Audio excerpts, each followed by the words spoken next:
All right. Well, I thought there was absolutely no way there would be anything positive to talk about, but can we just say I was excited to see SCOTUS is allowing Lisa Cook to stay in her job for now? Yes, under their we don't mess with the Fed special conditions that they've interpreted. Yeah. Why is that? Why is that, Jamelle? Are they just like, look, the money is the one thing we're not going to mess with? I think that's pretty much it. I think it's like, John Roberts cares about his 401k. Yeah, right. And Harlan Crow cares about his 401k, right? Like, this is important to these right. people. So Yeah. they don't care so much about the Federal Trade Commission and certainly not the National Labor Relations Board, but can't be messing with the money. Yeah. That is true. That is true. Well, how are you doing, Jamelle? You have been all out. I've been reading you on the New York Times. I'm following you on TikTok. Like, you are constantly out there and, just bringing it to the people. We need it. Thank you. Unfortunately there's a lot to talk about. I always say unfortunately. I'd rather there not be. Yeah. One thing I wanted to start by talking about was just your online presence and your history with the internet generally, because as someone who, professionally has done digital strategy for public figures and stuff, I always point to you as like, this guy is doing it. Like, he's a public intellectual. He's writing comments. He's an academic, but he exists in this online world across all these multiple places. And I feel you've always kind of innately got what the platforms are for. You do photography in the places that are meant for photography. You do like TikToks in the way that TikToks are meant to be done. Is that because like you were a crazy online nerd as like a young person? Or are you just like a savant at digital? Like, how can we bottle this and give it to other people? I mean, some of it's definitely that I was a crazy online nerd as like a teenager. So I'm 38. Yeah. And I'm old enough to not, like, I didn't grow up with social media or anything, but like when I was a teenager, it's sort of like, I'm on forums all the time. Right. I'm on E-Bombs World. Right. Maybe The penny drops. Right. Maybe in the Something Awful forums. So, like that's where I got like acculturated to the internet. Yeah. Mm-hmm. And I suppose like some of that sensibility is funny. I was literally just talking about this in another interview earlier today. Some of that sensibility may have made its way into my kind of adult online presence, but I honestly think a lot of it is just that like I'm not trying to perform necessarily, right? Just, like doing my thing. So it's right. like I'm on TikTok, but I'm not going to do any TikTok dances. Or No, you're not doing trends. Yeah, right. Like, I don't give a shit. You're not doing 6'7" low taper fade TikToks. Yeah, right. Yeah. I'm just sort of like I'm trying to fit the format. Okay, I know people aren't going to be on these things for very long, so let's try to keep this in like the 2 to 3 minute range. Right. Let's try to keep it loose. I've been doing extemporaneous speaking since I was a kid, so right. I'm actually pretty good at just like knowing how to condense something into a couple minutes. Were you a debate kid? I was a debate kid. What was your format? Policy debate. This is all clicking. Okay, all right. Now we're kind of getting there. We go. And this was where were you doing this policy? Where were you doing cross X? Virginia Beach. That's right. Oh, okay. So like there's some hardcore. That's a hardcore policy scene, I believe, right? Like the Virginia, Yeah. I mean, not so much when I was in high school, but like not long after that, it got way more intense. But it's also a big area, so it's sort of like.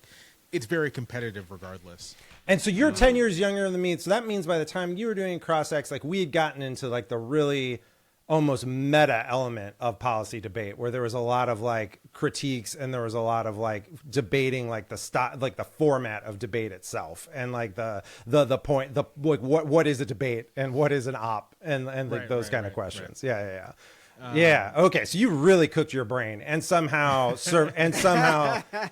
came out as like, you're not like sort of, working in the State Department for the Trump administration somehow. Like somehow somehow you made it. No, it's sort of. I mean, this is the thing about being in the kind of like half digital, half analog world, right? Sort of like you can kind of cook your brain, but like there's an extent to which you still have to go outside, right? Like, Yeah. Right. You can't really live your entire life. You couldn't quite live your entire social life on the internet in 2003, right? Yeah. You had to, if you're like, I was 16. If you're 16 years old, you still got to go to the mall, right? Yeah. You still got to Right. you still Right. do that stuff. Yep. And so it offers a nice balance. Like, yeah, you can poison your brain on the internet and like doing debate and stuff, but then also, it's like I'm going to hang out with my friends at the mall and try to talk to girls. Do people in your professional offline life bump into your online presence at some like later stage of your relationship with them and are like, I was not familiar with your game. Like, I didn't know that you were doing all this stuff. Like, are there parts of it that are compartmentalized from others? Like, not intentionally, but just by nature of the platform?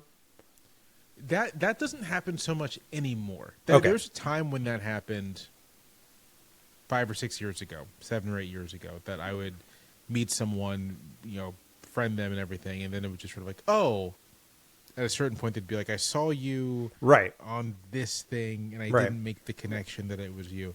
These days that isn't as common. But then I'll say, I also most of my real life friends aren't super online anyway, right? They're not the kind of people who, my wife isn't super online, right? Right. And Well, what most about- of my, Well, sorry, go ahead. I was going to say, what about when you're like at the back to school night? Like, how long does it take for you until you like have to confess that you do some podcasting, you do some Yeah. TikToks? Like, Jason's always been very hesitant to ever. Yeah, I don't talk about the podcast at the back to school nights that much. That only ever happens. I mean, it's an interesting sort of like cross section of like the Yeah. sociology of where I live, right? So it's like my Yeah. my kid's school is one part UVA professor kids, and so they're immediately like, oh, aren't you Jamelle Bouie? Mm-hmm. It's Right. like, yeah. My wife teaches here. My kid goes here. And then there's a bunch of just like working class parents who live lives that they can't be on the internet at like 1 PM, Right. scrolling. Right. So it's like, yeah, they have no idea. Right. Yeah. Well, listen, man, not to gas you up even further, but like I have said this before, I really do think you are the model I point to when I talk to people in like the digital strategy world as like, this is the guy. Like, this is what you should be doing. Like he has found a way to embrace all these various formats to make them authentically true to his interests. He's not like doing a bunch of weird stuff that's just on trend for that platform. He's not trying to just follow every joke that's like whizzing through the thing. And he's still a public intellectual, like with a real job in the world, and yet like is able to like talk about cooking and photography and all this other stuff and fashion, all this I'll other say stuff. I find it kind of strange. Like I recorded a video for YouTube that was just sort of me explaining like the antebellum slave economy. Right. And like there weren't like a ton of graphics. It literally was just me. I'm going to like try to walk you through this Right. in 20 minutes as Right. best as I can. And that thing is doing numbers. Yeah. And- See? It's Yeah. just sort of like I would have never anticipated it. Like I Yeah. guess It works. All media is niche media. Can I ask you an antebellum slavery economy question as a hard pivot? In the last couple weeks, there's been a very demonstrative moment for Christian nationalism, specifically Christian nationalism in the United States. It's really kind of having its time. In like sort of like a tertiary discussion of that is the history of Christian nationalism in this country. And I was particularly interested, and you probably already written or done content about this otherwhere about this, but I was particularly wondering about your perspective on that from like a 19th century scholarly perspective, because there's an element of the founding, obviously, that is separation of church and state in the First Amendment, but there was religious establishment in, many, if not the majority of our states. This is a fact that Christian nationalists like to point out right now. And it took some time for that to get resolved. So my question is basically, does the version of Christian nationalism that we're contending with and will contend with now bear resemblance to that, like, late 18th century, early 19th century, or is it a completely different creature that we're wrestling with now? I'd say it's a completely different creature. I think that I'll put it this way. There are certainly places in, let's say, 1790s America where the religious establishment, let's say like a random town in New England, right, where it was going to be kind of strict, right? Like Right. people are going to be on the lookout if you're attending church or whatever, and everyone's very ostentatiously pious. But I think it's important to understand religious culture at that time as it's not like, first of all, Christianity doesn't look quite the same. Like people's theological reference are different, but also a lot of people were like, church was like a social club, right? It was like the main Third place. institution in the community just for seeing other people. So I think Christian nationalists imagine it that everyone was like a hardcore fundamentalist, and it was more sort of like there are still plenty of people who are like, yeah, I don't, this is using 21st century language, but like, I don't know if I really believe any of this. Right. But they were regular church attendees anyway, because that was how the social world was organized. And it's like basically, as the country becomes more urbanized, people stop going, like kind of consistently, people stop going to church because they have like other ways to socialize with people. It's a pretty linear thing. So I think that Christian nationalist picture of what an established church even meant is a little like anachronistic. Like they're kind of superimposing what they want it to be onto what was. I'd say that even in the context of religious establishments, like early Americans in the early national period still took religious freedom and separation of state quite seriously. Like the idea that you would be punished by the state for not attending a religious service or whatever, what people would have found that intolerable. Like that's precisely the kind of thing that they're escaping. That they look at the old world and they're like, that's the European despotism, right? That's not what we do here. The other thing I'd say is that, my own view is that the kind of fundamentalist conservative evangelicalism that Christian nationalism grows out of does very much owe itself to the theological splits that happened around slavery. Basically, all the major denominations at the time had these big theological splits, and basically it was literally, do you think slavery is okay, is acceptable, or do you not? So the Baptists, there's the Southern Baptist Convention that emerges out of the pro-slavery side, and then there's the American Baptist Convention or something like that that emerges out of the anti-slavery side. The Presbyterians have a split. Like everyone has a split over this. Every denomination with a sizable representation in the South has this big split over the question of slavery in the 1840s, 1850s. There's a great book by an evangelical scholar, Mark Knoll, called "The Civil War as Theological Crisis." And it's all about this. That's great. And so I would make the argument, right, that like the kind of intensely hierarchical, rigid, and that wouldn't have been the term at the time, but like fundamentalist understanding of Christianity that emerges out of the slave South is basically like that's the lineage out of which Christian nationalism. And I guess that's consistent too, because like part of the project of contemporary Christian nationalism is obviously in reaction to still things that happened in the Civil War. And one of the examples of that is it's like the 14th Amendment that allows for the First Amendment and separation to be extended to all of the states. So it's like, they have a variety of beefs with the 13th and 14th and 15th Amendments. And, it is kind of a reclamation project of contemporary Christian nationalism to undo, settled law of 100, that's 140 years, 140 years old, because it's central to their conception of America. Okay, well, great. So makes it clear how dire the situation is. That's great. Well, that's the thing. Like for me, I was triggered more by like Stephen Miller at the Charlie Kirk rally. With this whole "you are nothing" speech. Which is like an explicitly a Goebbels gloss. Like, I mean, like there's there's no way to read that except for as it was better in the original German. Like, So I'll say the thing about that stuff is that on the one hand, it's always very disturbing and frightening. I mean, this guy like wields real power. on the other hand, he's such a dweeb. Yeah. And it's Yeah. like I Yeah. Stephen Miller starts going off, and I'm just like, I want to shove you in a locker, man. Yeah. Like Yeah. give you a swirly. And to the point of a video I think I saw from you today, like it is not necessarily or even likely that this was a dominant political movement that took power in 2024 that had like, broad pluralistic support across the United States. Like it was a narrow victory, and in that narrow victory with that coalition is a very small contingent who's terribly frightening, who wants to see this kind of style of governance. Yeah. But when you have, quoting from yesterday, the president, there's a war too. It's a war from within. We should use some of these dangerous cities as training grounds for our military. Yeah, that's bad. Like, we're against that. Right. It's bad. It's like it's unquestionably bad.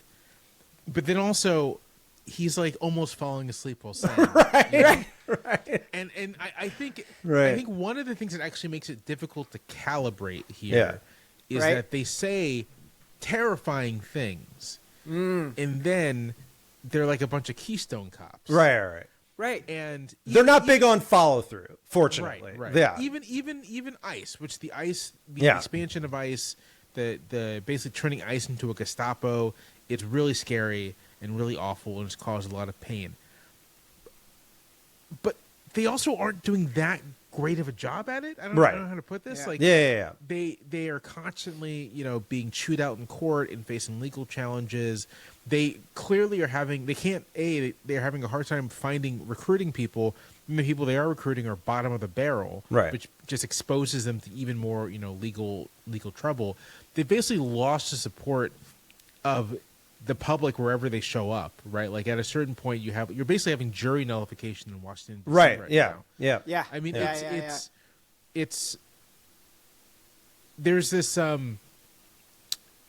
people on the far right, and even some people not on the far right, but who are idiots anyway, will refer to people they disagree with or people on the left or whatever as like NPCs all the time, right? Yeah. And I think the administration has internalized this idea that like no one's real but them. Right. And it leads to this posture where they kind of I think they just forget that like your opponent gets a turn too. Yeah. Right. Like your opponent can act as well. Yep. The NBC thing scares me because it's also very prominent in tech world like that. I think we gave you that one. And like, particularly people in AI, like the scariest line in that movie Mountainhead, which is like a parody of tech bro culture and billionaire tech bro culture, is like, do you still believe in other people? Because like there is this kind of like dominant, like, do other people, like, these are not real people, they don't exist. And the only issue with that is that every time that has happened historically, it leads to killing pretty quickly. Like as soon as you start seeing other people as not human, it becomes one of the things in the option box is like, oh well, we can just kill these people. So that's a little, that one concerns me quite a bit. The NBC phenomenon in particular. But yeah, they're much happier just announcing things than actually having to follow through with them. That is one of their things. The performance of fascism, they're really good at. Yeah. And there's a gap between that performance and the ability to actually carry it out. And for me, at least, that gap, that delta between the two, is an important part of like pushing back. Yep. I agree. It's fascism business, not fascism friends. They haven't learned that. Well, hold it. You guys are leaving me more hopeful than I expected. So yeah, it's going to be fine. We're going to be fine. It's probably going to look like the movie that we are covering tonight in just a few minutes. So first of all, Jamelle, thank you. Welcome. We are so happy to have you here. Yeah, very grateful for you to be here. Oh, my pleasure. Thanks for joining us. And we're covering, you immediately picked from the list. There was no question. You picked Paul Verhoeven's sci-fi, societal satire masterpiece, RoboCop. Yep, Bob Cop. Yeah, exactly. Are we getting that to just in just a minute? Before we do, Jason, next week on Escape Hatch, it's our first sitting member of Congress. Oh, that's true. The trailblazing first trans Congresswoman Sarah McBride. Rip Sarah McBride. Very excited for that episode. What movie will we be doing with the Congresswoman? We are doing Robin Williams and Nathan, what's his name? Lane. Nathan Lane, The Birdcage. It's I think only our like second Robin Williams somehow. Like despite like because we did Good Will Hunting and maybe that's it. So it'll be Popeye. exciting. Yeah. Oh, Popeye. We don't talk about that. Yeah. Wild movie. Yeah. The Robert most cocaine Altman. that had ever been done on any movie production ever, according to the producers. That's right. So that is very exciting. That will be next week as we do The Birdcage. Great. Can we do some quick Hatch news? Very quick. Hatch news. I just want to ask Jamelle, did you watch One Battle After Another? Oh yeah. I've not seen it yet. I haven't had a chance to get to a movie theater. Good movie. It's a good movie. Okay. Second question: how are you on Andor? Oh yeah.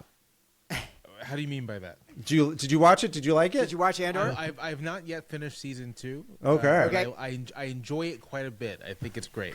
I think it's really funny that Tony Gilroy got Disney to give him hundreds of millions of dollars Yes. to turn his reading list into a television show. Exactly. Okay, very good. May it happen to you, Jamelle Bouie. We're yeah. Yeah, heck yeah. So then the only piece of Hatch news is what do we make about this AI actress business? Don't love it.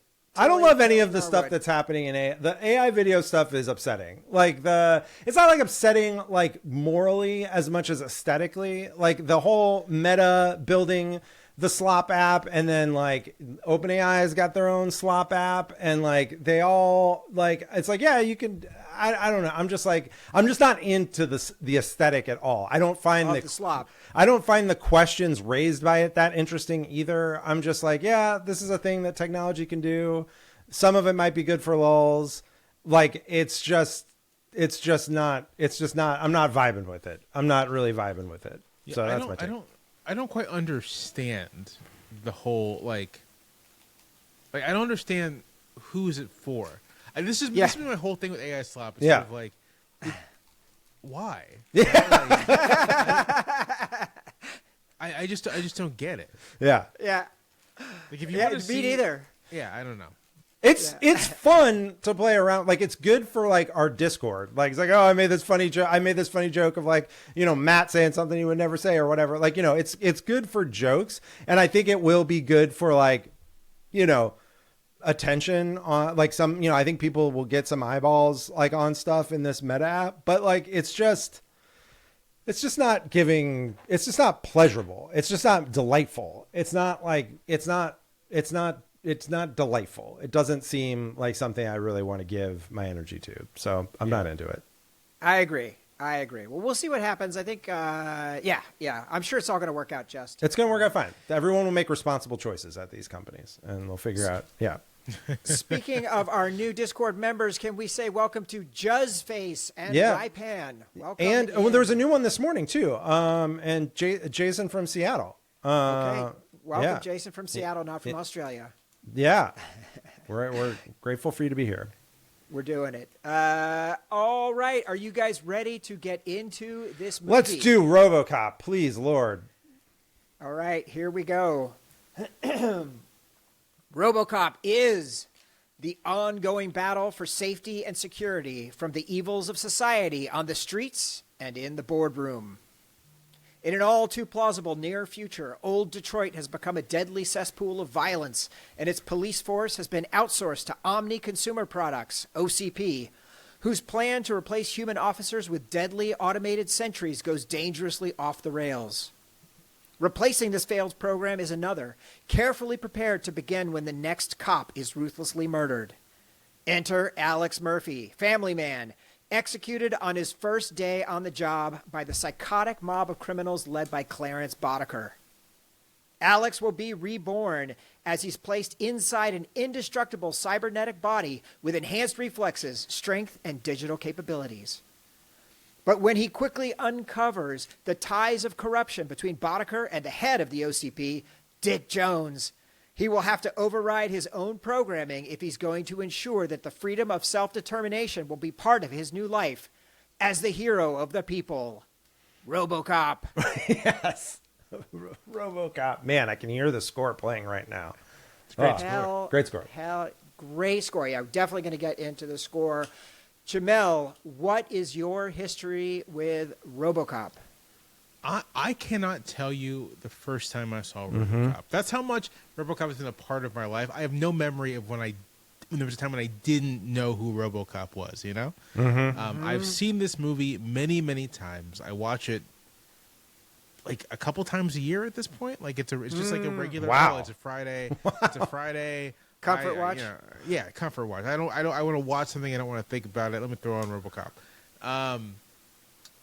That's my history of the movie. I love it. I think it's if you are an idiot and you're just like, oh, this is just an action movie, Right. RoboCop works for you, Yeah. right? Like Right. it's a totally well made, well structured, right? Like no wasted time. Yep. Doesn't linger Yeah. too long. There's no flashbacks to when Murphy was RoboCop was still Murphy. Aren't like these drawn out melodramatic things. They're actually very Poignant. economical and poignant, and they work. Yeah. And they don't ever say they're welcome. There's no attempt to give like Boddicker some like backstory, Right. Like his father left him or whatever. No, he's just a son of a bitch. Yeah. and that's all you need to know. So I love how streamlined this movie is. And then if you are someone who just thinks politically about stuff, this is such a great movie about neoliberalism. Yeah. It is sort of Paul Verhoeven very astutely sort of looking at the United States in the late 80s or the mid to late 80s and kind of just like projecting forward. you Yeah. know? Yeah. What does a society that neglects its cities, that lets its urban cores decay, that destroys the public sphere, that is heavily commercialized and seems to abandon all civic values. What does that society look like, in the near future? It looks like RoboCop. It looks like America in 2025. Right? Yeah. And what's so striking about the film is you watch it and you're like, yeah, this could have been made last year. Yep. Right. In terms of its thematic content. Yeah. Totally. It also looks great. Yeah. It looks does incredible. look great. Yeah. Sounds great. Yeah. Yeah. Amazing. Jason, what about you? I saw this movie when I was too young. I mean, it came out when I was 11, and like I think I might have seen it in the theater, ill-advisedly, or like definitely saw it like before I was 13, and like the amount of violence in the movie really was a lot for me at a young age. Like I had seen Commando, but like this movie is more violent. And in particular, like sort of the toxic waste scene at the end really fucked me up when I was a kid. Like, and so it's funny because I was realizing as I rewatched it for the pod that as a kid, I would then watch it later, like sort of, fetishizing the things that traumatize you. But I always would skip through sort of the Murphy parts because like Murphy getting like tortured and killed was like a little too like real for me. And so I would just skip forward to like when he becomes RoboCop. And then I'd watch like that part of the movie onward. So I was videotape. How were you skipping on VHS? Yeah, on VHS. So literally just fast forward. Yeah, just fast forward. Just start in the middle. So I've seen like the second 2/3 of the movie quite a bit, and the first third of the movie maybe only twice. And yeah, that was I was excited to revisit it. And it's like a movie that I think I probably didn't realize it was satire until I was 30 or something like that. We talked about when we did Starship Troopers that I did not realize that Starship Troopers was satire when I went to go see it like at age 20. So I was slow to understanding what was going on with our guy. And yeah, we're willing to admit it when we miss. We're willing to admit when we misread. Yeah, I had that when I read the book Starship Troopers, and I was like, this seems. Well, like that isn't satire. That's very much that's Robert intentional. Heinlein's like, Yeah, I I would think like this. A military dictatorship is good. Yeah, right, exactly. the Curtis Yarvin of his time. Yeah. Right. Right. I saw this also. I was 17 when this came out, and I think I did see it in theaters. I definitely watched it on video a bunch of times, but I have not watched it a ton over the years. I watched it a handful of times. I had not watched it since we started the podcast. Because I can't remember what episode it was, and our bot is not working currently, but you did an impersonation of Clarence Boddicker saying Dick Jones in one of the first couple episodes of Doompod. I remember it striking me, and I didn't get the reference at the time. I had to go back and rewatch to get a sense of it. But this one has always been with me. So some quick behind the scenes, conceived by Ed Neumeyer and Michael Miner. So Neumeyer conceived this while he was working on the set of Blade Runner, which was behind the scene from where he was like a script reader and aspiring screenwriter, and he got to go on the set of Blade Runner. And so his original idea was this was going to be set way in the future, and like they had originally had the idea of getting the production designer from Blade Runner.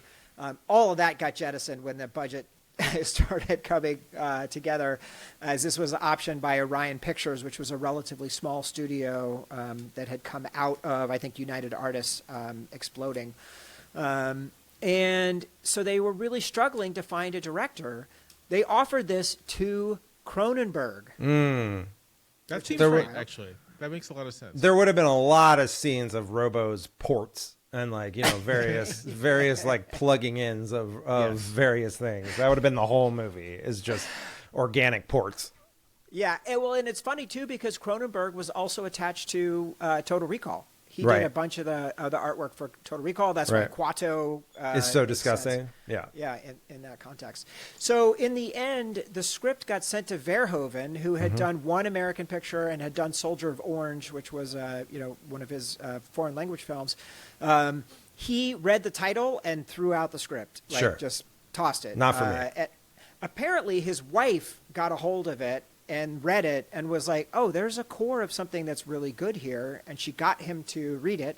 He became interested. And then Neumeyer and Miner gave him copies of 2000 AD, specifically focused around Judge Dredd, to say, this is what we're going for. And that was when he really started to get a hold of it.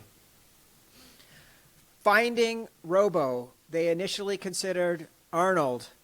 Of course. Michael Ironside, Rutger Hauer, Keith Carradine, and James Remar, who we remember had just been fired off Aliens in the role of Hicks because he had coke in his car when he got pulled over in England. Oh, right. I think James Remar would have been a decent choice for this, actually. Yeah, those all kind of would have worked. I think those are like the Arnold's too big. Oh, not Arnold. I agree. Yeah. But that was what they discovered. That like there was no way to put Arnold in the suit. He would have been just absolutely hulking. Yeah.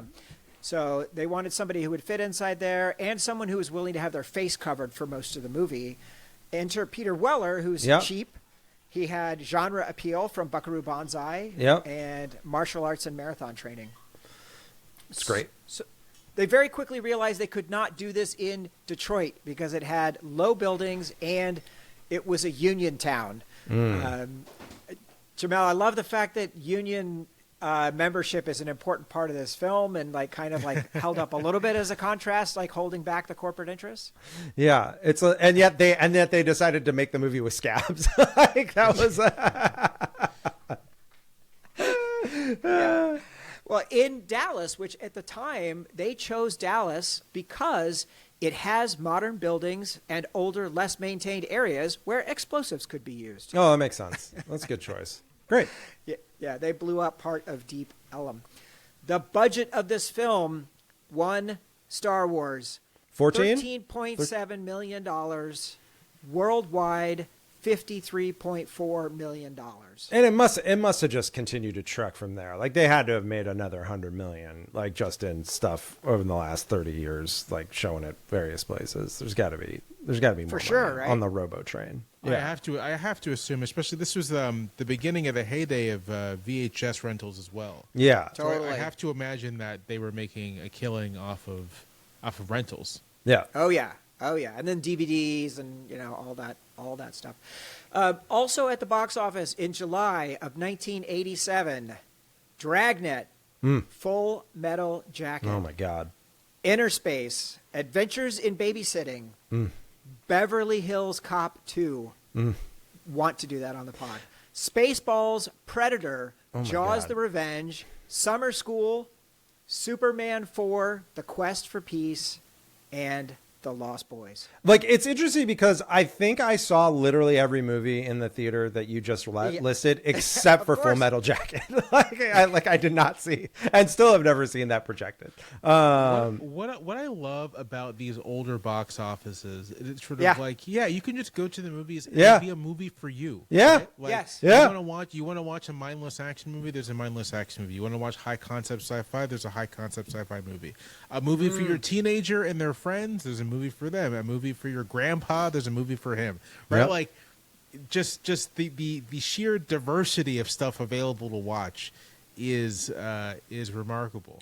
We every week we do the box office when we're doing the 80s and 90s. It's a real, like, we used to be a real country Feel good. moment on this pod. Right, like right. it's just like We used to build stuff. we used to have something. Not so much anymore. All right, Jamelle, where do you want to start? What is your first point for RoboCop? My first point for Like, RoboCop. what do you want to begin the discussion in talking about this movie?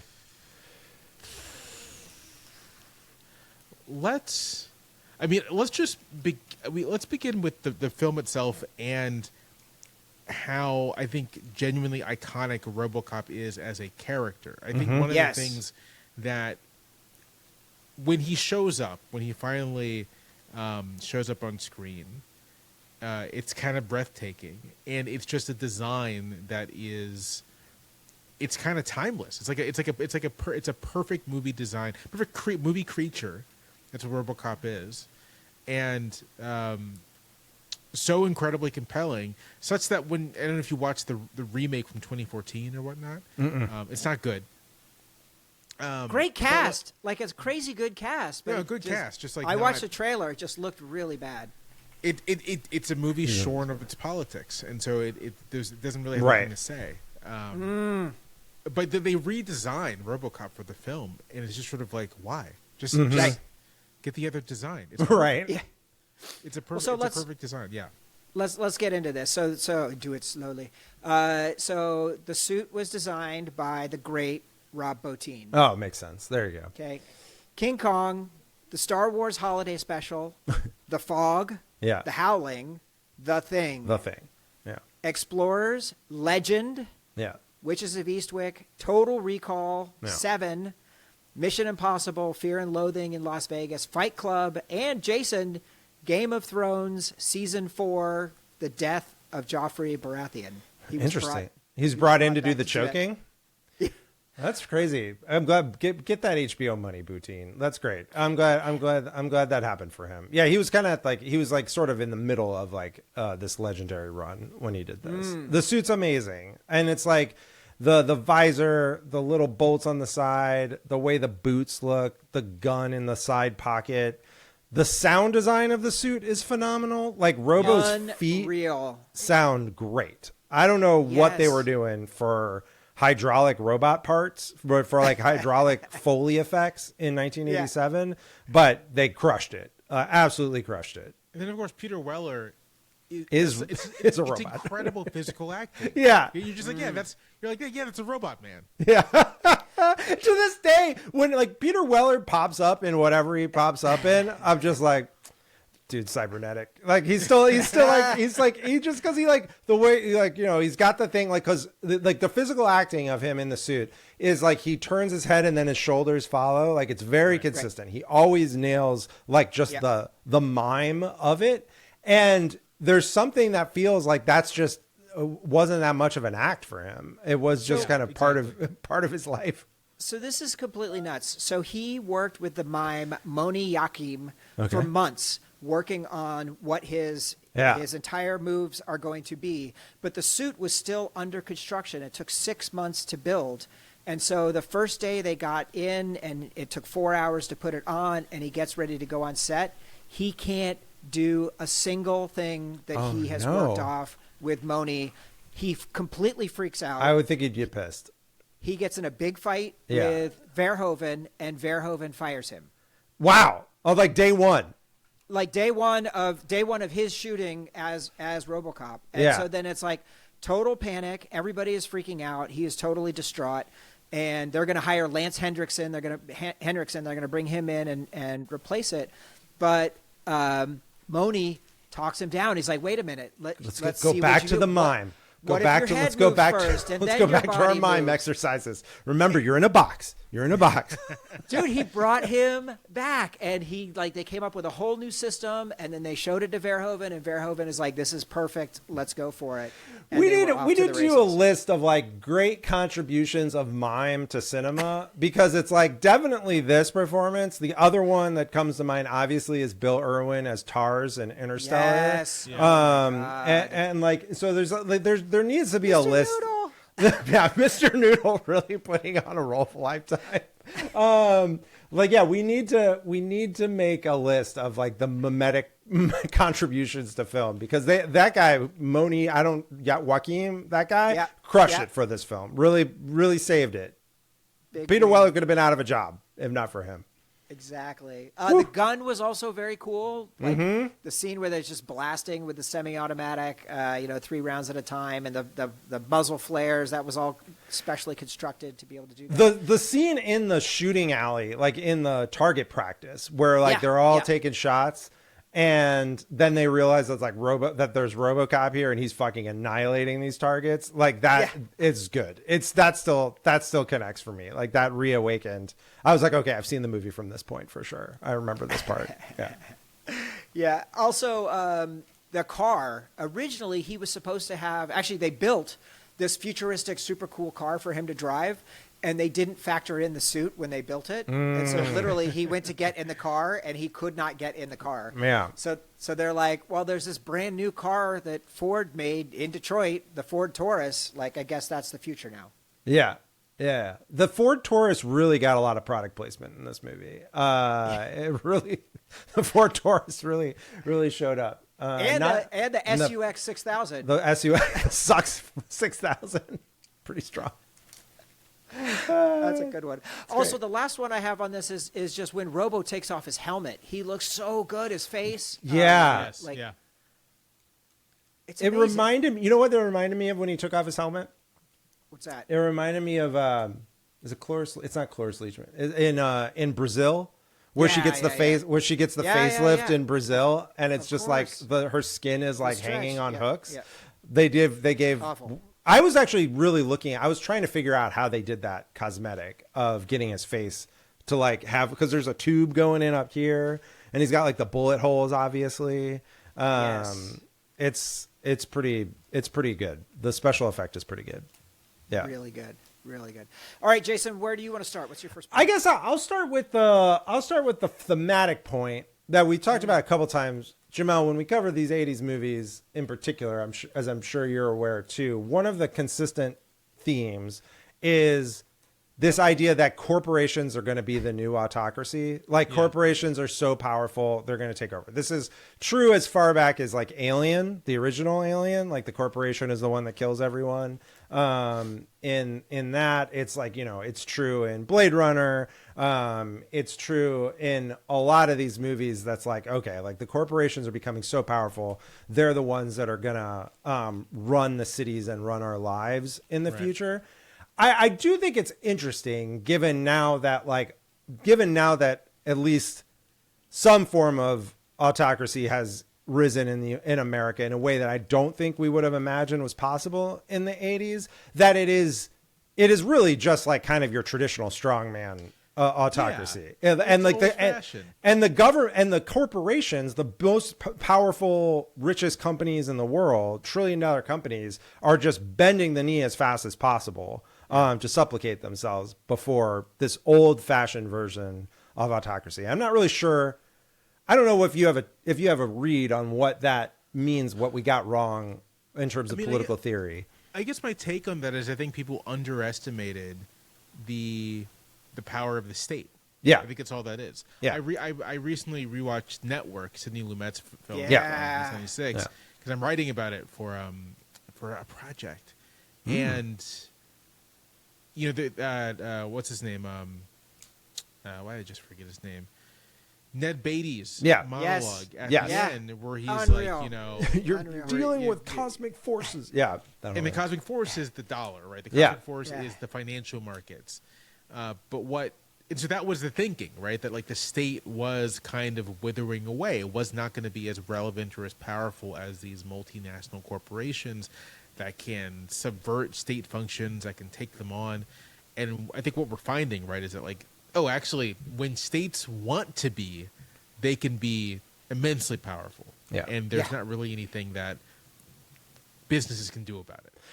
This is always for me like the point that frustrates me with crypto people is that there's a part of the crypto project that is like explicitly anti-centralized authority and anti-fiat currency, and is anti-governmental. It's like, oh, you should have like currency that is outside of the control of government. And if everything was on the blockchain, you'd be able to exist outside of government control of currency. I'm like, but the state still has the army, right? Like they still have the ability to kill you and apprehend you. And that means that when you go to withdraw your, tokens or whatever else, like they can apprehend you at that point and just keep you somewhere.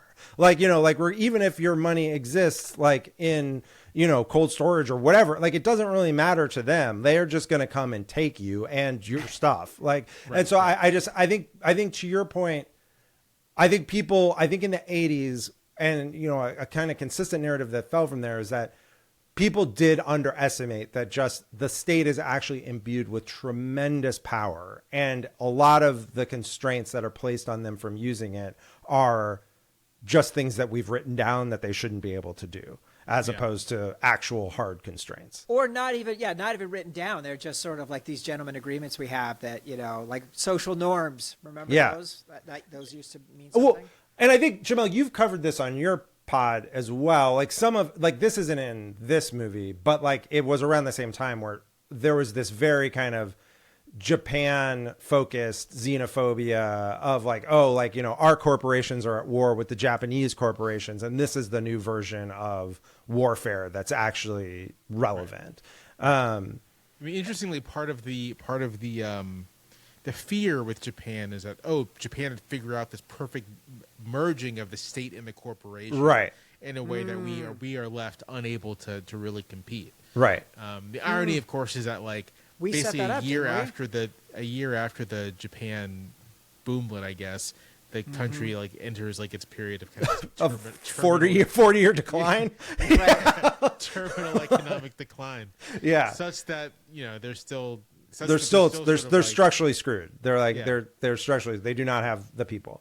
I mean, isn't there a pretty good risk? Like if this tariff stuff holds, if the immigration, we're only at the beginning right now of these efforts of immigration in terms of they got another $100 billion coming online for ICE in the next couple of years.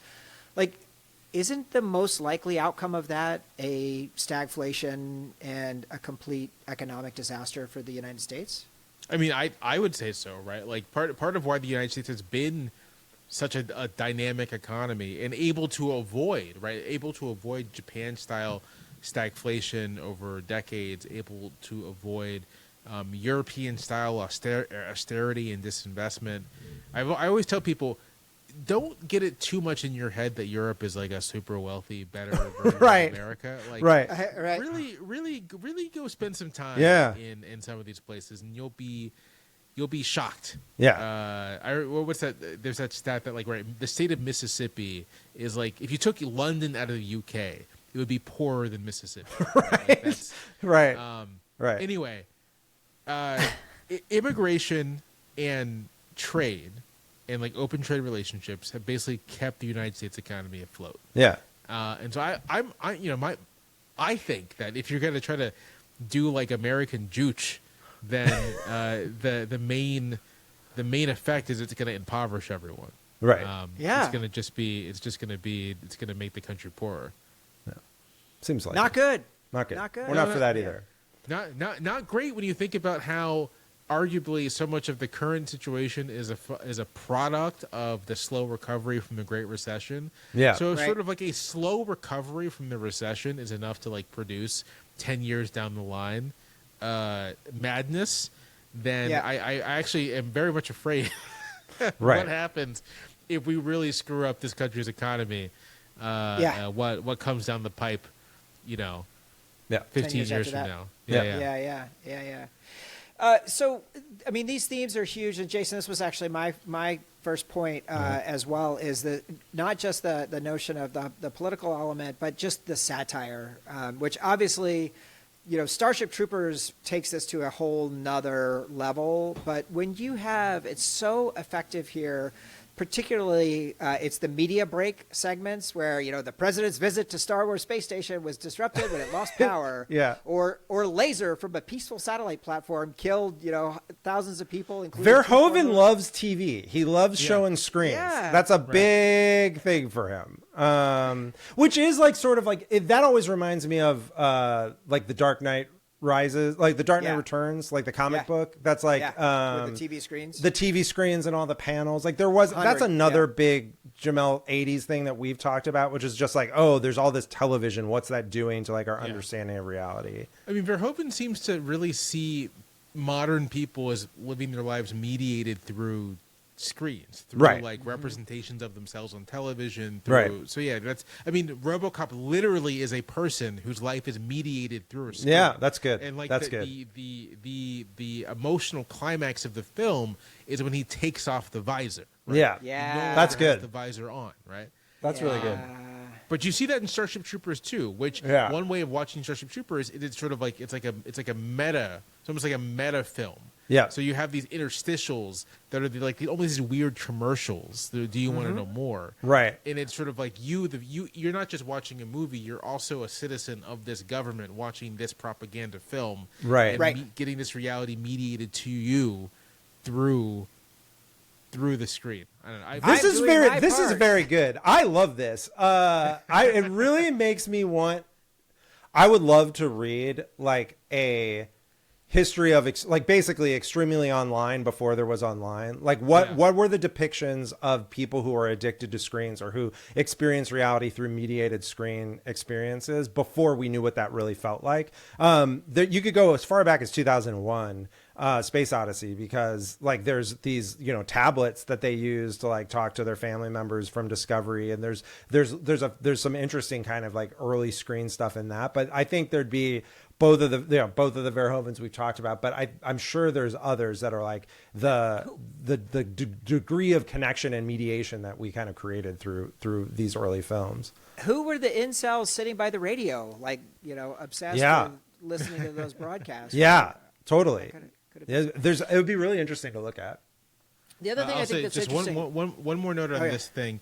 Total Recall, also a movie about sort of like not just like fantasy reality, but sort of mediated through external representations. Totally. And like and the fact that he ends up talking to himself like through one of those screens as well. Hi.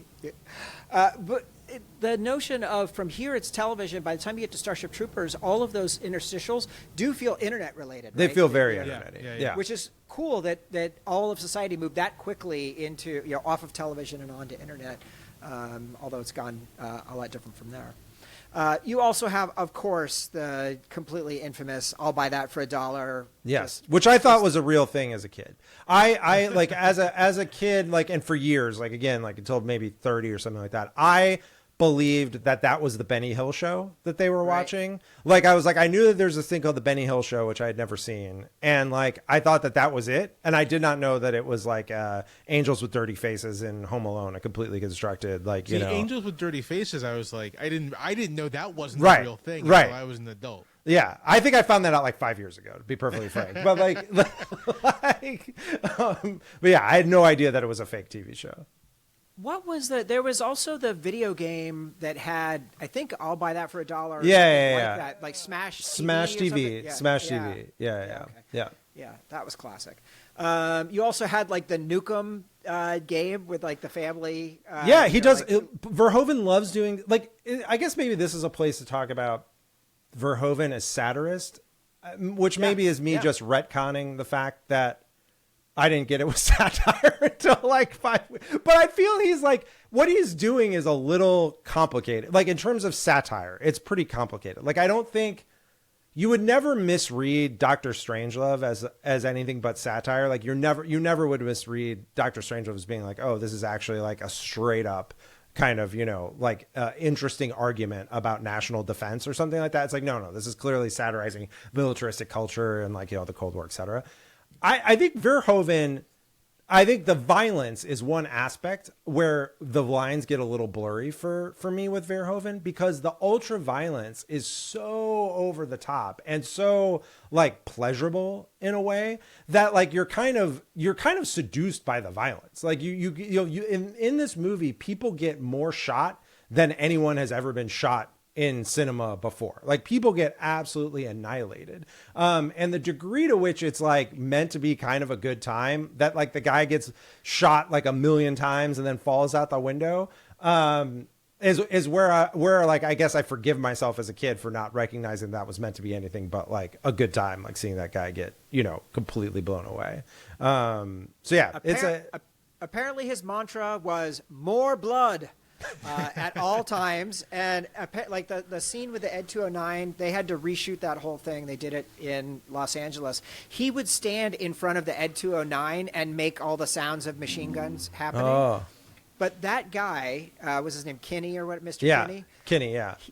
He I mean, first of all, just incredible. The sounds of Ed 209. You must. Ed sounds great. 15 seconds to comply. When he starts getting shot. It was the most squibs used in cinema history. It had to be. It was incredible. The most shot anyone's ever been shot. That is cinema. None more shot. Yeah, and it was 3 12-hour days for that guy getting blown up. Just getting squibs put on him and exploded. It was worth it. Also, what about Murphy getting killed, right? Yeah, also very violent. Gets shot a lot. The hand getting blown off, and then them just shooting. And his performance, Weller's performance, is really incredible as he's got all those squibs going off. And then you've got the puppet. Rob Bottin made a full puppet of him. Yeah, of his head. For the final shot. He's like, he's got this like rictus grin. Yeah, before he gets shot. Yeah, it's very. Go ahead. No, you go ahead. No, I was just gonna say, I know, Jason, you said that you didn't, as a kid, all the violence disturbed you. Yeah, I gotta say, I love that stuff. Hell yeah! Like Murphy getting like his arm blown off. Yeah. Ed 209, like the Ed 209 scene is one of my favorite things in movies. Yeah. I think it's so outrageously funny. Yeah.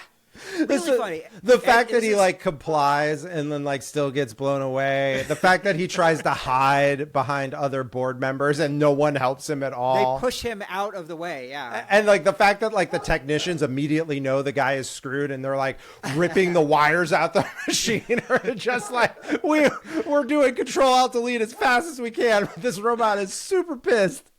Yeah, I love the fact that they call it a droid too when they introduce Ed 209, which is like, this is only 4 years after Return of the Jedi, so it's like there's no way that an audience seeing this would think that this was like, hearing droid would think anything other than, oh, this is like C-3PO who's just going ham and nice, and not this murder bot that literally growls at one, like in that scene, like when it's like, like it makes an animal sound. It definitely does. It makes multiple animal sounds. There's the more tigery later when it's taken down by the stairs. Oh, yeah. Like it makes pig squealing sounds. Incidentally, an amazing bit of puppetry is Ed 209's death. When it gets the top blown off of it and it's doing like sort of this like death dance, rattle, and it finally falls over and one of its toes like does this little like death wiggle. It's really good. Like who did Ed 209, right? Who did Ed 209? Who? Phil Tippett. Oh, okay. They really got the A team for this. They had Tippett and Boutin. Yeah. Yes. Yeah. There you go. Absolutely amazing work on that. That was so good. And I would say even just in general, all of the special effects in this, that portion is really great. You have all of the RoboVision stuff. Yep. 100% practical. There's not a digital element in that. It was all in camera and painted stuff. Crazy. When he wakes up, yeah, and you get your first glimpse of like the RoboVision. I think that whole sequence is really incredible. Like it's a great piece of just storytelling. Yes. Of just you the viewer seeing how the creation of RoboCop is progressing, but also just in how the scientists react to him and like relate to him. Yeah. It's sort of like you're getting the sort of also the sense of like it's not quite clear if this is a man or a machine. You know? Yeah. Right. When it's like first, when she's doing like targeting the different pieces, and then the voice analysis stuff. But even her getting drunk on New Year's Eve, putting the hat on him. As opposed to Morton, who is just a complete and utter monster. Just views him as absolutely just his tool. Yeah. Which is really good. Let me think if there's anything else. Yeah, sound effects are amazing. Can we talk about the bad guys? Can we just get it into these guys? Starting with Ronnie Cox, who is Dick Jones. I know him. This and Total Recall, his biggest roles until he played Captain Jellicoe on Next Generation. Oh, Next Generation. Isn't he? Is he not in Beverly Hills Cop? Is that not? Oh, I think he is. Isn't he? I think he is, but his whole thing was before this movie, he was typecast as a nice guy. Oh, and I had never seen him in any of that stuff, so I had only seen him as kind of like the bad guy. Yeah, one of our great film assholes, like the Bill Atherton, category of just great dicks that you get in these 80s movies, where it's just like, oh no, that guy fucking sucks. He works for the EPA. It's just not to get divert too much, but it is as now like an adult with progressive politics. I love Ghostbusters. I love Ghostbusters very much. Whenever I watch it, I'm just sort of like, I'm just like, yeah, this is an entirely reasonable thing to have. There shouldn't be an unlicensed positron collider in a firehouse in Chinatown. There you shouldn't have some sort of untested, vaporous spectral storage system. Someone should show up. You should get a permit for that at least. Right, you at the very least. You need at least an over-the-counter permit. Those rules are no longer enforced. Unfortunately. Yeah. But yeah, so his performance as Dick Jones is amazing. I mean, I love him even when the executive washroom showdown between him and played by Miguel Ferrer. Yeah. And it's so, I used to call the old man funny names. Iron Butt. Iron Boner. Boner. Yeah. Even asshole. But I never crossed the line. Like, he is, I don't know, just a great performance. And his willingness to say that he had sold the deal for Ed 209. Who cares if it worked or not? Yeah. That's kind of like the distillation of the ethos. I have never worked somewhere. Well, that's not entirely true. I was going to say I've never worked somewhere with an executive washroom. Where there was like a special, the White House is the one exception. That is like that's less an executive washroom than the president has his own. Yeah. The president and the vice president have their own bathrooms, which seems reasonable. That seems Wait, fine. did you ever use the? You're not allowed to use that one. It's got a funny name.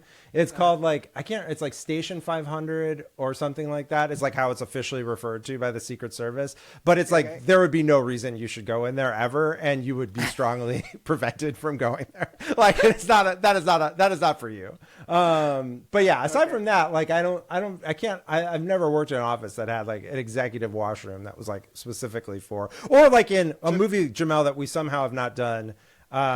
Margin Call, like where they go up to the executive dining room. At the end, never seen that either. I really want that. Aren't we doing that in 3 weeks? I don't know. You promised me things, but I've been asking for it. It's happening. We're doing it. I've been asking for it for 5 years. So we're doing it. Jamelle? What about at the New York Times? Do you guys, are you battling Itzkoff for access? I'm never in the office. Yeah. Okay. And the way it works, right, is that like every floor, like opinions on one floor, the newsroom is on its own floors. So there's no reason I'd be, unless I was going to see someone specifically. Right. Okay. and I think like some recording studios are down there. There's like no reason I'd ever be on the newsroom floor. Right. Okay. And then in okay, opinion, there's like it's a shared bathroom. There is, I mean, like I'm sure there is, you know, the executive floor, and there's no reason for me to be up there either. Right. Unless you're getting requested. fired. Yeah, basically. Right? Yeah. All right, very fair. So let's talk about Miguel Ferrer. So R.I.P. to a king. What a performance, right? Like everything, him like making his moves, like not caring at all when Mr. Kenny gets wasted. The Coke party at his house. The Coke party is really strong. It's this is we talk a lot about Coke cinema, and this is a strong entry in the annals of Coke cinema. He's having a great time. Classic line, bitches leave. Which I had to double check, and there was in fact a YouTube video that was the combination of bitches leave and bitches come. Oh, good. I'm glad that exists. X. Yeah, so, yeah, it's there. my yeah, favorite, he's great. my favorite Cokie detail in this movie is there's a scene where Boddicker dips his fingers in wine and like snorts like the wine. Like that's ridiculous. Like, that is too much. If your movie is so coked out that you've got a character snorting Bordeaux or whatever, like it's just you've gone too far. You need to ask some questions. Yeah. Yeah, fair. Well, what about Clarence Boddicker, played by Kurt Wood? Red from that 70s show. I love him. Red from that 70s show, also the president of the Federation. Oh, yeah. In Star Trek Undiscovered Yeah. Yes. We haven't done it. Oh, my God. Oh, he's good. He's really good. He's a great villain in this. He's so needlessly evil. Yes. Yeah. Right? Like he's obviously a bad guy, but he also just seems to like love being a bad guy. Yeah. It's like it's a great aspiration, and he's just so deliciously evil. He's like my favorite. Mm-hmm. Yep. Yeah, and I mean, I love this showdown at the drug factory, which is apparently run by Dr. Phil. I was like, what's the deal with this Yes. guy? But for him to absolutely get his ass kicked, I work for Dick Jones. To the next scene, he is like, throwing it down in front of Dick Jones, and he's just as confident, and he's just basically unstoppable until he's finally stopped. Yep. He's great. Another great one is Paul McCrane, who plays Emil, who is the Dr. Romano from ER. He's the one that gets he's the one that ends up melted. he ends up melted, which is a very upsetting bit. And run over. Yeah. Yeah, I was gonna say, because there's two stages to it, right? Like first he gets the slime on him, and then he's like a mutant, and then he gets completely run over, and he explodes. Yes. Yeah. He just absolutely water balloons on the front of the van. I feel in a latter day this would have been played by Flea from the Red Hot Chili Peppers. Yeah. Like Yeah, it feels like 100%. they didn't know they could use Flea yet. But he's a great bad guy in this as well. You also have Leon, played by Ray Wise, who was having a moment. He went from this to Twin Peaks. Oh wow. But I love the scene of him at the club when Robo comes in to get him. Jason, did you recognize that track that was playing? What was playing? Tell me. The song. So ChatGPT did a perfect job finding this one for me. So the song is Show Me Your Spine by PTP, which was a short-lived side project by Al Jurgensen of Ministry and members of Frontline Assembly and Skinny Puppy. Oh wow. What a time to be alive in music. Did you have any Ministry phase? No. Before, or did you just it was start too hard with for me. Nine Inch Nails, like yeah, it was Crystal too hard Method for was me. like Nine the Inch Nails beginning was of about you? as far as I went. I'm a soft boy. I'm a soy boy. Okay. I was listening to the Pet Shop Boys at the time. I'm not, Yeah, I spend my days listening to like Duke Ellington. You know? I mean, I was Not quite listening to right. shit that was contemporary at least, but it was mostly had an effeminate lead singer in it, most of the time. So. Yeah.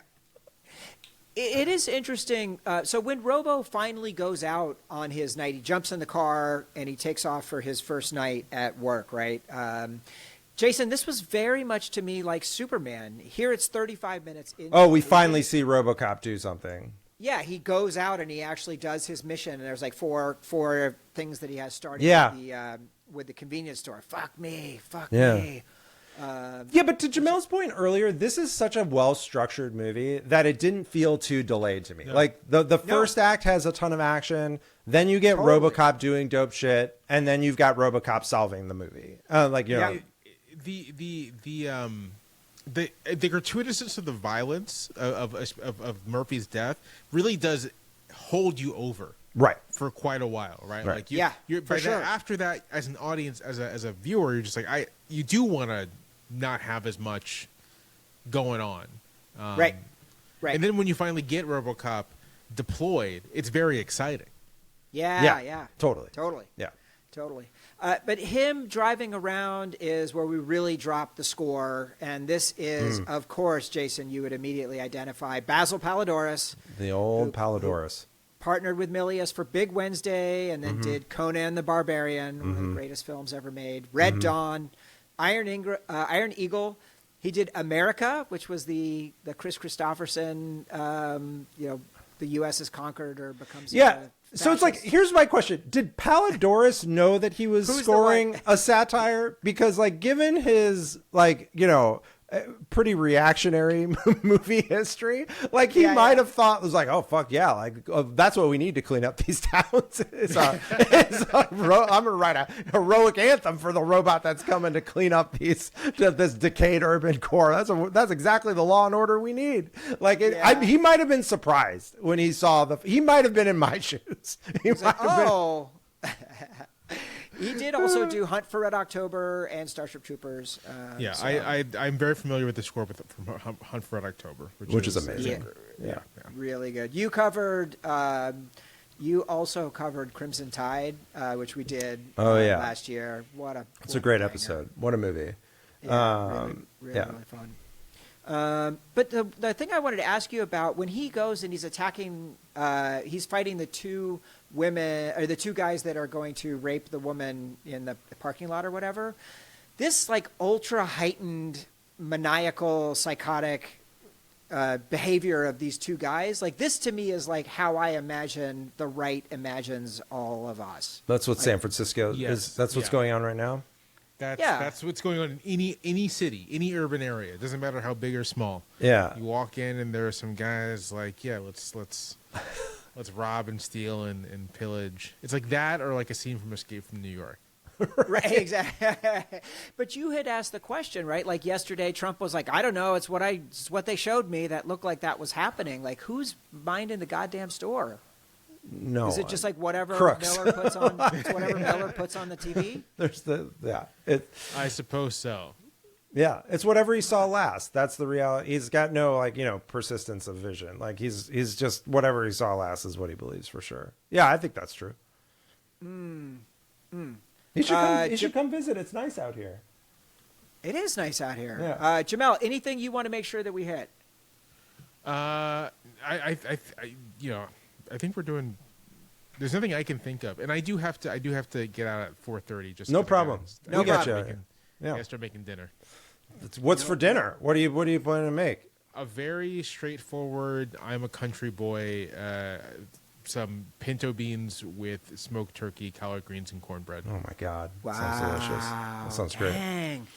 Nice. The last thing I'll mention on this movie, just on the structure point, is that the midpoint of the movie, which we talk about is sometimes the dual division of this movie is the Flea character saying "We killed you," and that's like when he starts to reclaim his like true identity. So like the movie is very well structured to deliver like a big payoff. I think one of the most excuse me. I think one of the most like poignant moments of the whole movie in the back half is when his partner's been shot and they've had the big showdown and he says to you like, they'll fix you, they can fix anything. Like I feel like that's like a really nice like sort of button on how fucked up like his reality has been as RoboCop. But what's interesting is that he recovers his identity as Murphy, but the movie is very clear he's never going to go back to being Murphy. Right. Like he was Murphy. That's Yeah. true. He was Murphy. Now he's RoboCop. He was Murphy. Yeah. Right. And him kind of recovering the fact that he was Murphy. But this isn't. I actually really like the fact that this isn't a movie that like holds out. You know, maybe he'll find his wife and kid and everything. Right. And, you know, they'll be like a family. No. That's all done. He's, Right. Yeah. He's RoboCop now. Yeah. Totally. And it's interesting. He does. I mean, the notion of saying they can fix anything is like him maintaining a hopeful element, which is surprising, given everything that he's just been through. But I guess that notion that you can stand up and then hold it to something good.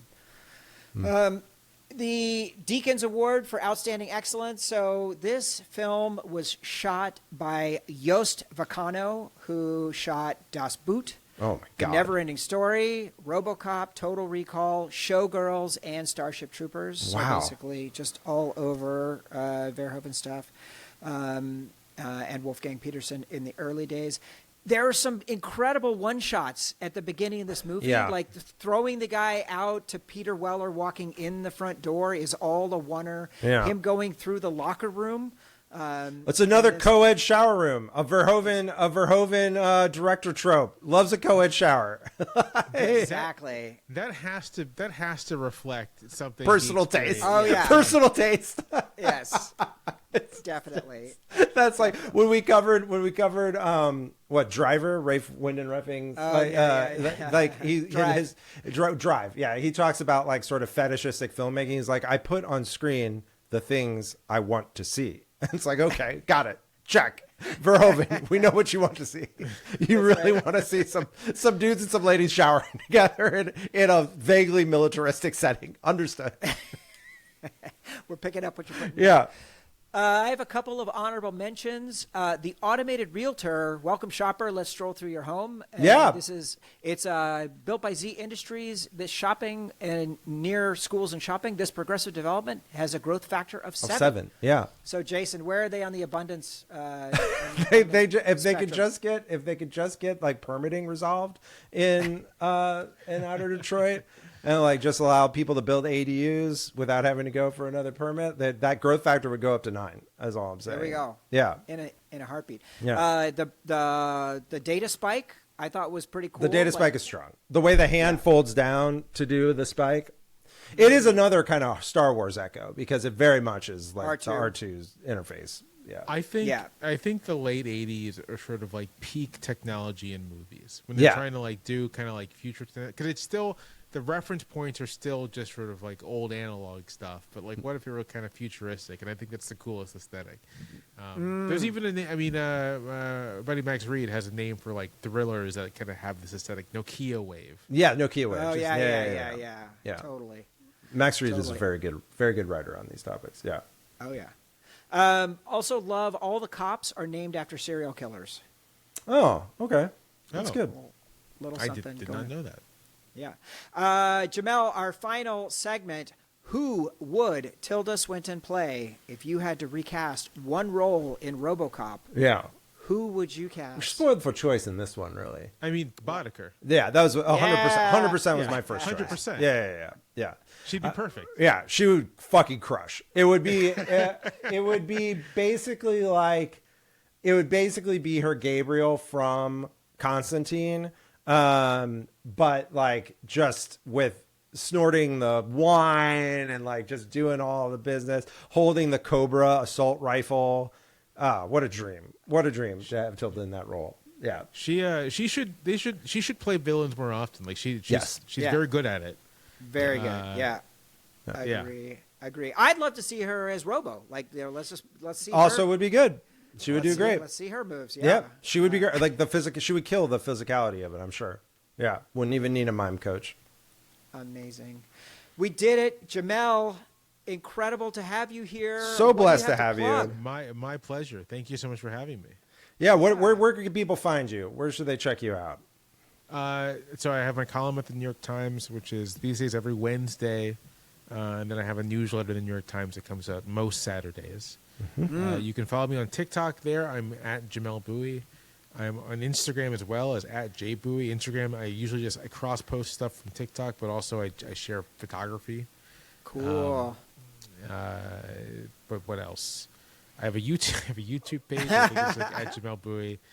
And I'm on Blue Sky as JamelleBouie.net. Yeah, our chat is very upset we didn't have more camera talk on this pod because they see your collection behind you. They want to know everything. See some of the. I think you can see my crown graphic. Mm-hmm. Is that the medium format one that's like kind of behind you? That's a large format. Okay. 4x5. Mm. And then if I duck down, there's a Mamiya 6, a Leica M4P, a Leica M10D. And then some lenses for a Panasonic G9 and some point and shoots and everything. Yeah. Wow. Yeah. Amazing. A lot of stuff. That's looking good. Well, you're welcome, chat. You get that. You get that as a little sign off. Awesome. All right. Let's see. Let me hit stop and then. Wow. Holy shit. It was a great time. It lived up to all my hopes and dreams. Hell yeah. Yeah. What a guy. What a guy. What do you say? Should we do some voicemails? I think we should. Okay. Here is our first voicemail.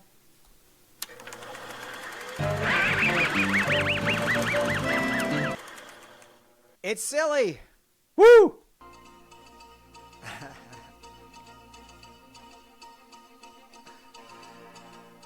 This is Media Break. You give us 3 minutes, and we'll give you the world.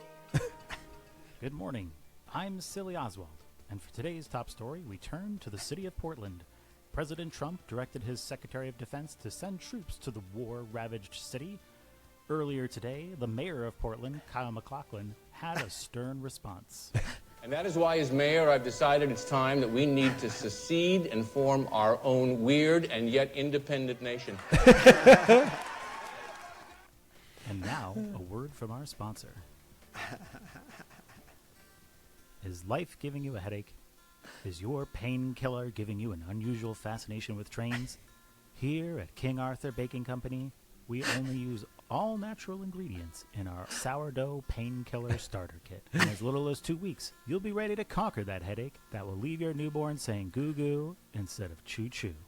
Side effects may include violent diarrhea, swollen ankles, and brainworms. Please consult your congressman before use. Our continuing story in Portland, residents have destroyed 11 of the 12 bridges heading into the city in preparation for a siege. We now go live to deep within Seach Powell Books, where Mayor MacLachlan is rallying residents of the city. Your time has come. A storm is coming.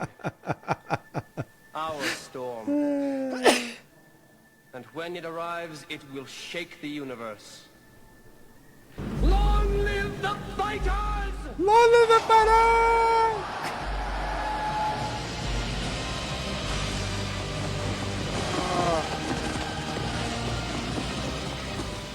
Oh my God. He's Wow. done it again. Jamelle was wearing a King Arthur flower hat. Did you know that? No. He was. Whoa. Amazing. The synergy. The synergy. Unexpected. Unlooked for. Yeah. Thank you so much, Silly. That was awesome. Here comes our next voicemail. Hello, Bogpod. Hey, Bogpod. Hello, Bogpod. Hey, Bogpod. Hello, Bogpod. Hey, Bogpod. Bogpod.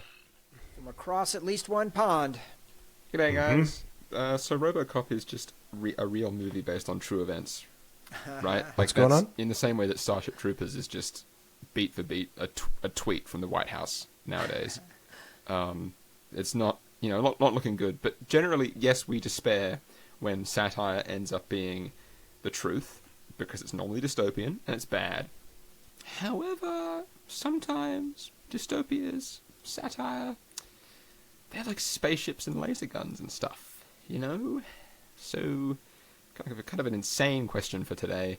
What are some satirical concepts, dystopian concepts, technology ideas that you actually kind of wish were real? I'm going to be soft with this because I don't want to go too silly. Satirical concept I love. I wish that, like in that one Simpsons episode where they go to Australia, I wish I had a direct line to the PM. I wish I could just ring Albo up. I do have his number. He just doesn't pick up. In fact, I'm gonna ring him right now. Hang on, actually, it just doesn't pick up. We'll just try it. Hang on. Hello, this is Albo. Sorry. Pausing because Jason has dropped out. Where did Jason go?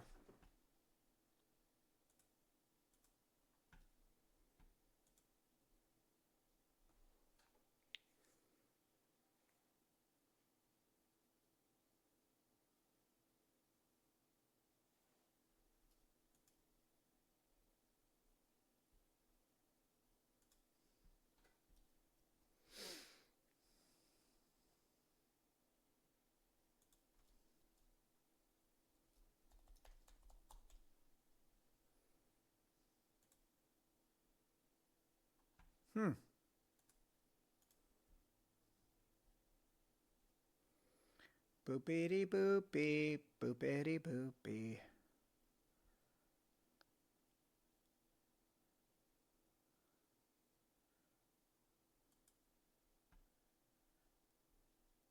What's happening? Animal Mother, Mr. Java, Corey, Beria. I'm back. Kev, Secret Chimp. What happened? The T. internet died. Silly, Grugrux Dave, and Rusty.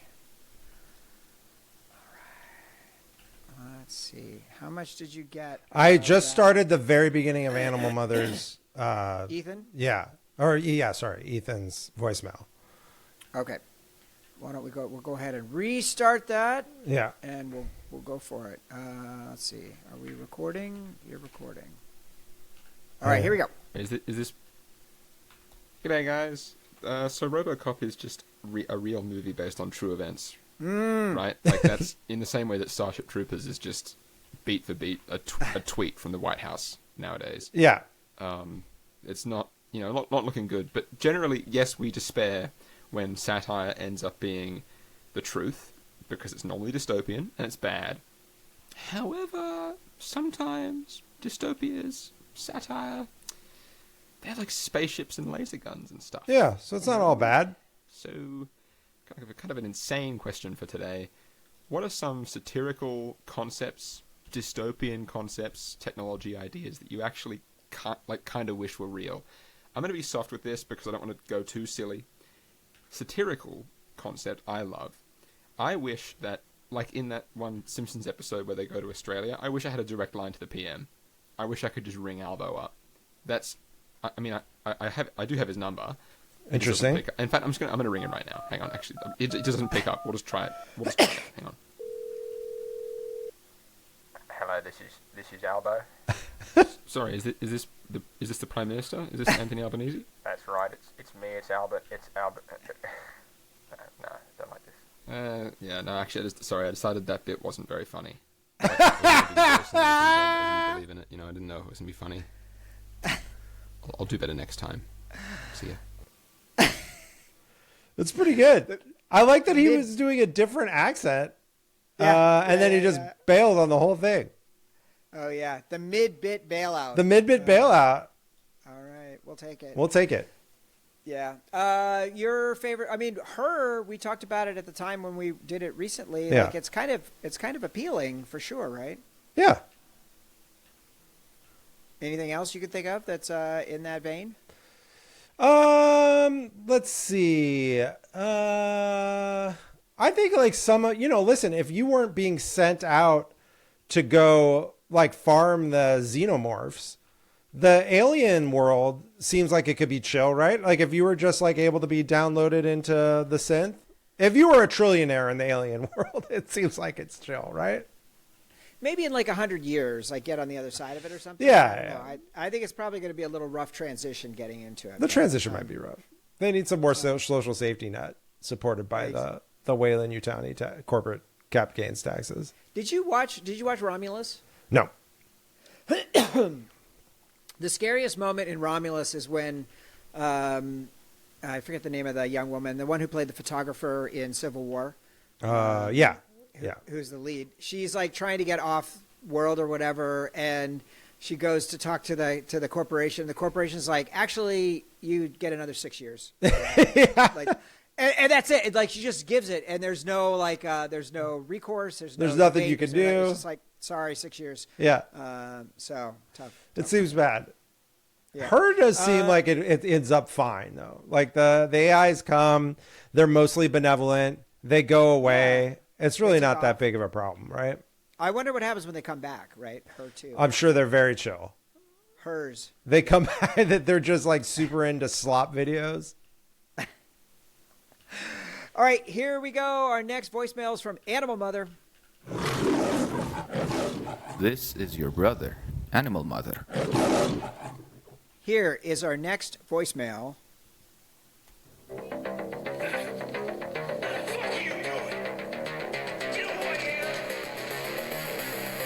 Bitches leave. Bitches leave.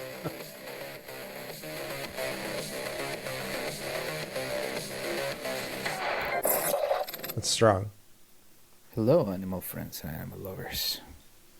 Dr. Peter Weller is a chrome revenant, recalled from the abattoir to protect and serve the technocracy, but somehow still spurred by his all-too-human need for retribution. Sure, we could pout over this prophetic satire of motor cities' decay, militarized flat feet, and hyper-mindless media slop.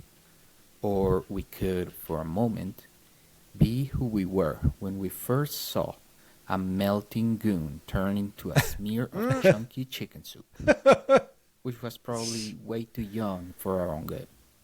It's really yes, disturbing. Even UH. Bitches here. Does Alex Murphy favor justice or law and order? Thank you all.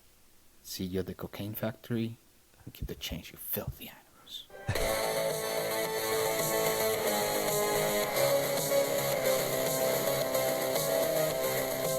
Boom, boom. It's really good. It's really good. Nice job. Is there anything you want to say to Animal Mother? Sorry about last week. We apologize when we make mistakes, H.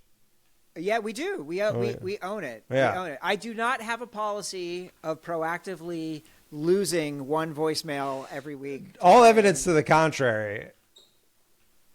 I get voicemails sent to me on multiple channels. At multiple times, Okay, you were doing good on the apology to start with, and now you veered into actually it's your fault. No, it's my fault. It's my fault. It's hard. It's a harder road for me, and sometimes I fall down on it. So, all right, thanks, You've chosen a more difficult path through life. Exactly. Somebody has to do it. All right, here is our next voicemail. Mr. Jama. All right, cannot wait.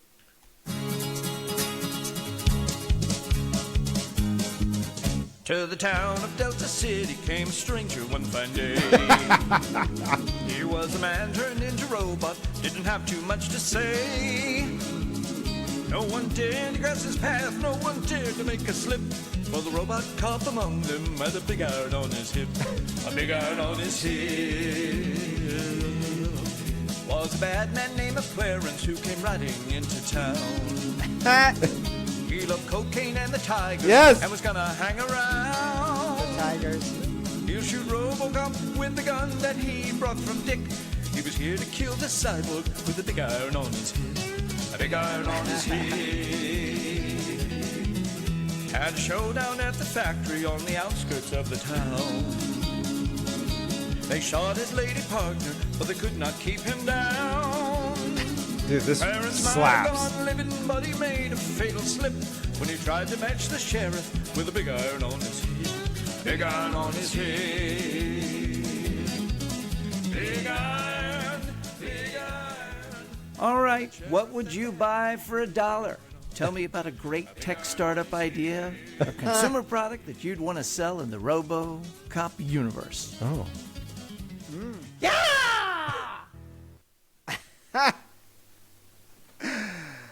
That's a hard one. It is a hard one. I mean, corporate insurance seems like it would be a good business to be in because these guys have got to have a lot of liability issues, you know, just as they go about delivering these new products. There's got to be something going on. So I would think maybe that would be a safe way to do things.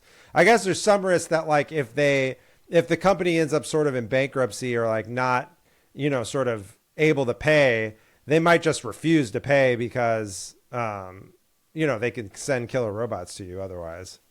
So it's not exactly a foolproof. I'm gonna go with high-end corporate fashion. Like, let me just make some money off all these executives. Let's have some hot suits and outfits for the wives. I like it. Outfits for the wives and the Coke parties. Like, let's be part of this party scene and make it happen. Love it. Thank you so. That's much, a really strong song, man. That was really good. It was. I don't know what song is it based on. I'm kind of. I don't know. I don't know. I don't know the source material, but I like the vibe of it. Big Iron, he says. Yeah. Which I don't know who did that one, but I like it. A genius. Marty Robbins. Okay. Well done. Here is our next voicemail. The Truth Sayer. All right, here we go. Here we go. Hey, Alberia here for Paul Verhoeven's fever dream, RoboCop.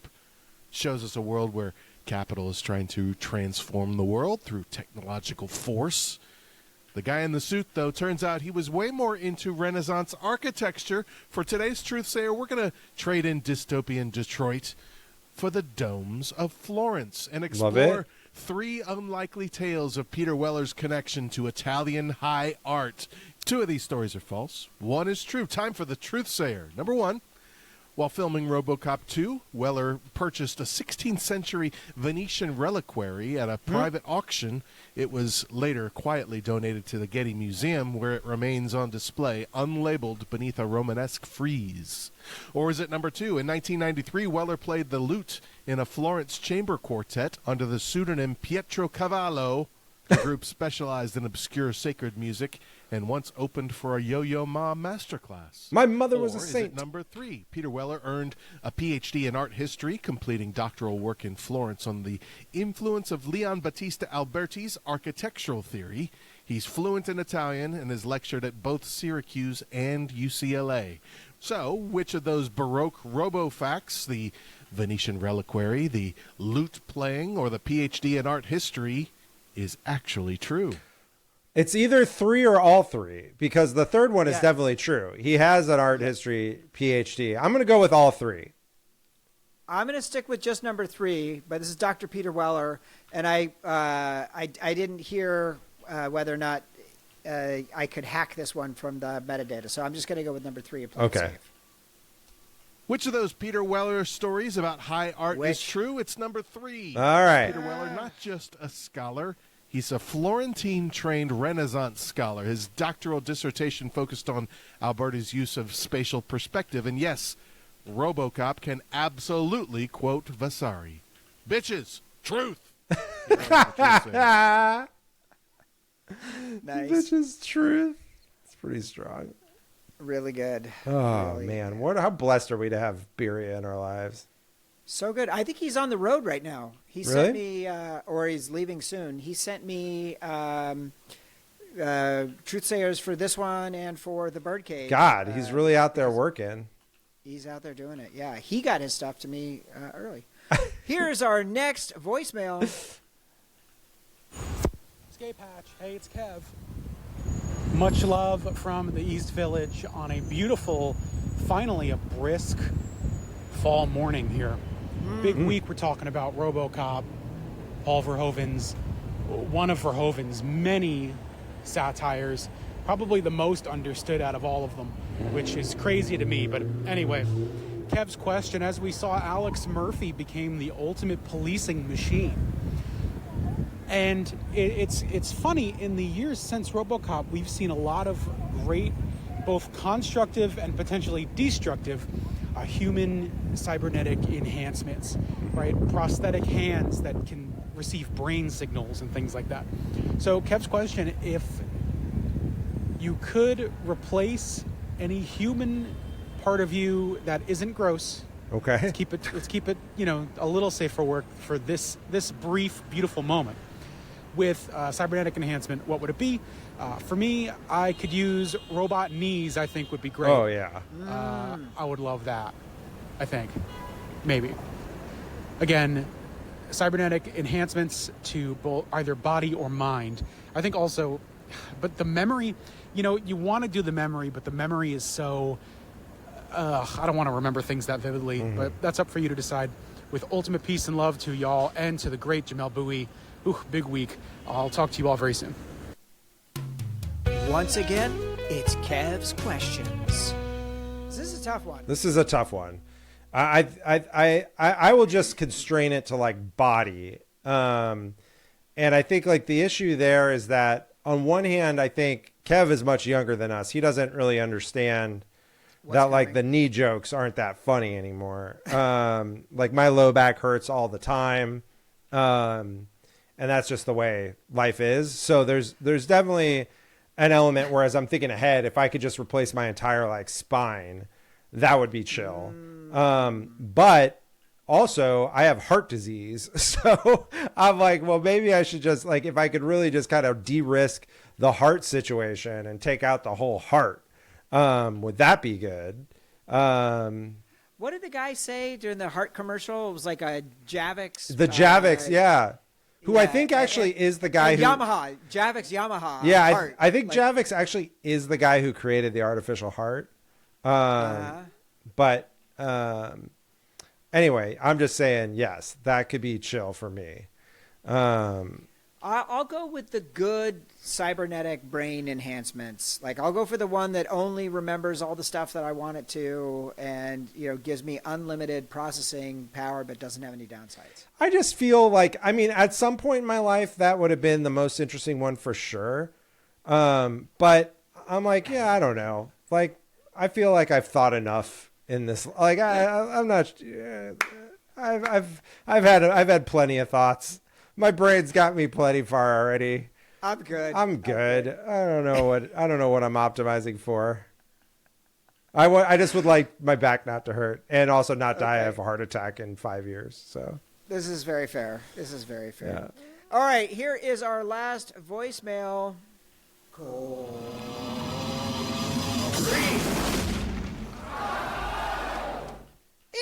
Yeah.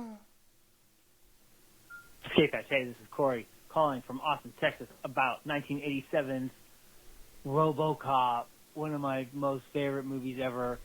God, in the decades that Verhoeven's been making films, I have a lot of favorites, but this one might be the top of the list nice. of my favorite Verhoeven movie. This has got it all. This does almost all the things that he excels at. And Dr. Peter Weller's in it, who I'm a huge fan of. Yeah. And also all the villains in this are top-notch actors. Yeah. Fucking from Ronnie Cox to the dad from That 70s Show to the dad from Twin Peaks to Miguel Ferrer. I mean, everybody is just kicking ass and taking names in this movie. Everyone's so over the top. I fucking love it. Yeah.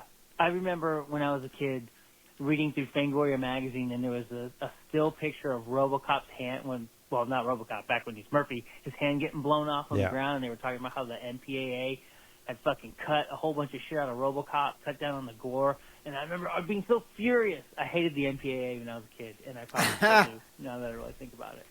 Do they even still exist? Is that still a thing? I don't know. Yes. Anyway, RoboCop rules. Thanks for doing it. I can't wait to hear this fucking episode. Who would Tilda Swinton play?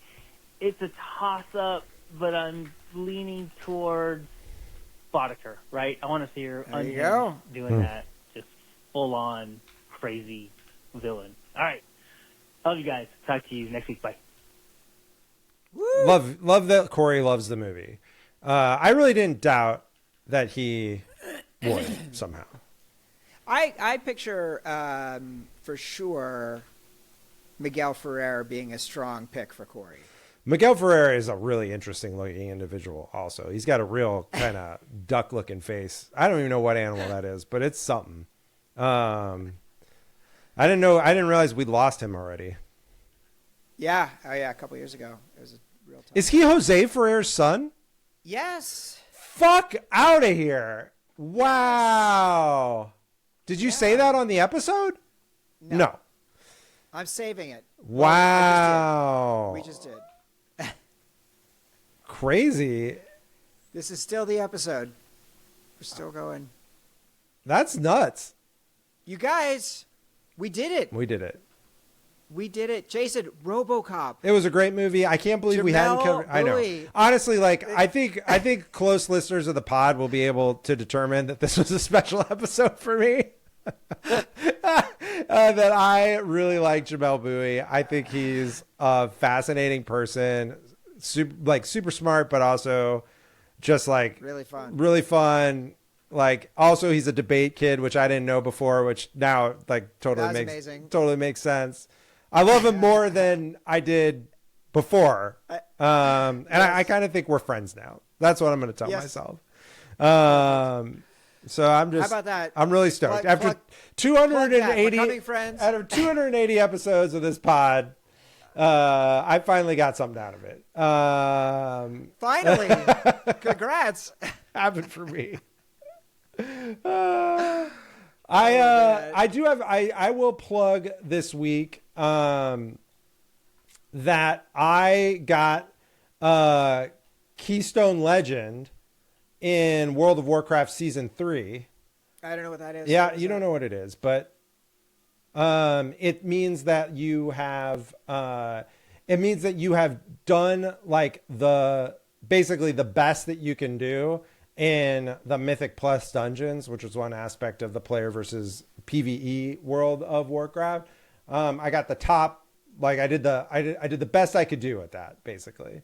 With a rating party? Or No, like, with you do it with 5 people. You do it with 5 people, but I didn't play. And who did you do it with? Just random strangers. I didn't even have a consistent group. What the hell? Yeah, I really put in the effort. You get a special mount for getting that. And yeah, I feel good about it. How many hours did you spend? Not many. Very few. Very few Really? hours. Yeah. All right. Yeah. And what's next now? I don't know. Nothing. Not sure. Yeah, I'm not sure what's next for me, but I feel glad about this. Great job. Great job. Yeah.